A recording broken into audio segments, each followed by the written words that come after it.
আসসালামু আলাইকুম। বাংলাদেশের ২০২৬ এবং ২০২৭ অর্থবছরে এবছর বাজেট নির্ধারণ করা হয়েছে ৯,৩৮,০০০ কোটি টাকা। এই বাজেটের একটি বড় অংশ আসে ট্যাক্স, ভ্যাট এবং কাস্টম থেকে।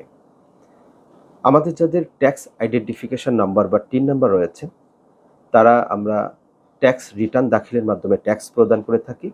কিন্তু যাদের টিন নম্বর নাই, তারাও কিন্তু বিভিন্নভাবে ট্যাক্স প্রদান করে থাকি। ধরুন আমার ব্যাংকে কিছু টাকা জমা আছে। সেখানে যদি আমরা ট্যাক্সের ইনফরমেশন না দিয়ে থাকি অথবা ট্যাক্স আইডেন্টিফিকেশন নাম্বার নাও থাকে, সেখানেও কিন্তু গভর্নমেন্ট একটা নির্দিষ্ট অংশ ট্যাক্স কেটে নেয়। সেটার হয়তো পরিমাণটা একটু বেশি, যাদের টিন বা ট্যাক্স আইডেন্টিফিকেশন নাম্বার রয়েছে তাদের একটু পরিমাণ বা পার্সেন্টেজ কম। ভ্যাটের ক্ষেত্রে কিন্তু আমরা প্রত্যক্ষ এবং পরোক্ষভাবে ভ্যাট প্রদান করে থাকি। ধরুন আপনি একটা কলম কিনবেন, তার দাম ১০ টাকা। সেখানেও কিন্তু একটা পার্সেন্টেজ ভ্যাট আমি প্রদান করছি পরোক্ষভাবে। আবার প্রত্যক্ষভাবে যারা ব্যবসার সাথে জড়িত রয়েছেন তারা বিভিন্ন পণ্যে ভ্যাট প্রদান করে থাকেন। আপনি যখন কোনো একটা মার্কেটে কোনো একটা শার্ট বা কিছু ক্রয় করতে যাবেন, দেখবেন যে সেখানে মূল্য তালিকার সাথে ভ্যাট কত পার্সেন্ট এটি বলে দেওয়া আছে। কাস্টমের ক্ষেত্রেও যারা ব্যবসা বা কাস্টমের সাথে জড়িত আছেন, সেখানেও কিন্তু আমরা নির্দিষ্ট অংশ অর্থ সরকারি কোষাগারে জমা হচ্ছে। আজ আমি আপনাদেরকে উচ্চ কর নিয়ে কথা বলবো। এটি আমরা বিভিন্নভাবে বিভিন্ন কাজের মাধ্যমে কিন্তু সরকারের রাজস্বে উচ্চ কর প্রদান করে থাকি। উচ্চ করটিকে আসলে এটিকে বলা হয় ট্যাক্স ডিডাক্টেড সোর্স বা টিডিএস। আন্তর্জাতিক পরিমণ্ডলে এটির নাম রয়েছে উইথ হোল্ডিং ট্যাক্স। সরকার তার রাজস্বকে দ্রুত বা ত্বরান্বিত করার জন্য অনেক সময় এই উচ্চ কর গ্রহণ করে থাকে।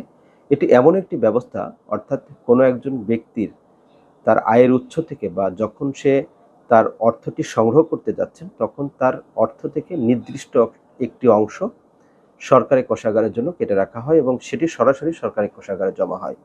সেটি হচ্ছে উচ্চ কর। ধরুন আমি একটি প্রতিষ্ঠানে চাকরি করি, তখন মাসে যে নির্দিষ্ট পরিমাণ আমরা একটা স্যালারি বা বেতন পেয়ে থাকি, সেখান থেকেও কিন্তু একটি পার্সেন্টেজ উচ্চ কর হিসেবে কেটে রাখা হয়।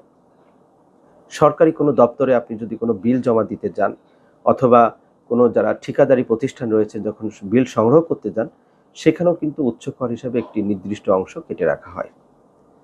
আমরা কিন্তু বিভিন্নভাবে বা প্রত্যক্ষ পরোক্ষভাবে কিন্তু এই উচ্চ করটি প্রদান করে থাকি।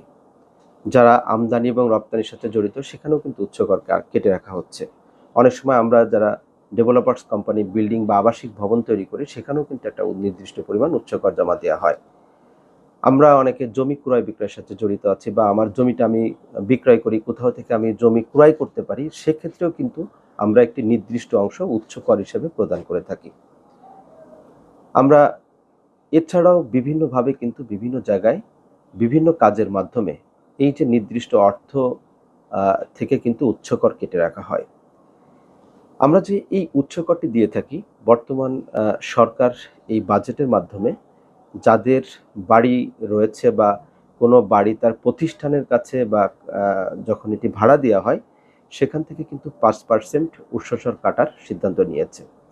অর্থাৎ ধরুন আপনার একটি প্রতিষ্ঠানের কাছে আপনি বাড়িটি ভাড়া দিলেন, সেটির মাসিক ভাড়া ৳১,০০,০০০।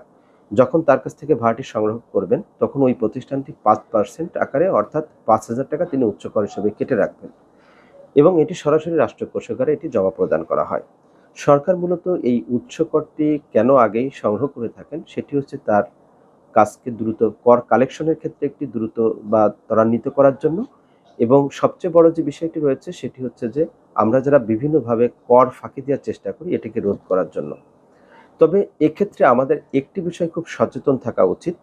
আমরা যারা এই যে উচ্চ কর প্রদান করে থাকি, যখন আমরা আমাদের ট্যাক্স ফাইলে বা যখন রিটার্ন জমা দেওয়ার সময় যখন আমাদের চূড়ান্ত কর জমা দেওয়া হয়, তখন কিন্তু এটি সমন্বয় করা হয় এবং এই উচ্চ কর যদি আমার কাছে সব ডকুমেন্টসগুলো থাকে, তখন কিন্তু আমি এটি সমন্বয় করতে পারবো এবং যদি আমার ট্যাক্সের চেয়েও যদি উচ্চ কর বেশি প্রদান করে থাকি, সেটাও কিন্তু ফেরতযোগ্য। এক্ষেত্রে ধরুন আপনার এবছর হয়তো ৳১,০০,০০০ ট্যাক্স এসেছে। আপনি ৳২০,০০০ উচ্চ কর জমা দিয়েছেন। তাহলে সেখানে এই ৳২০,০০০ কিন্তু সমন্বয় করা হবে। আমরা যদি একটু সচেতন থাকি, অনেক সময় আমরা বিভিন্ন সময় আমাদের ফাইলগুলো বিভিন্ন ট্যাক্স লয়ারের কাছে জমা প্রদান করে থাকি। আমরা যদি এই বিষয়গুলো থেকে একটু সচেতন থাকি, তাহলে কিন্তু আমাদের চূড়ান্ত কর দেওয়ার সময় যে সমন্বয়টা হবে, এটি কিন্তু আমাদের ক্ষেত্রে সাশ্রয় হবে। অর্থাৎ আমরা সরকারকে যে ট্যাক্সটি প্রদান করছি উচ্চ কর হিসাবে, সেটি কিন্তু আমাদের ফাইলের সাথে সমন্বয় করলে তখন সেটি আমাদের ট্যাক্স জমা দেওয়ার পরিমাণটাও কমে যাবে। ধন্যবাদ সবাইকে।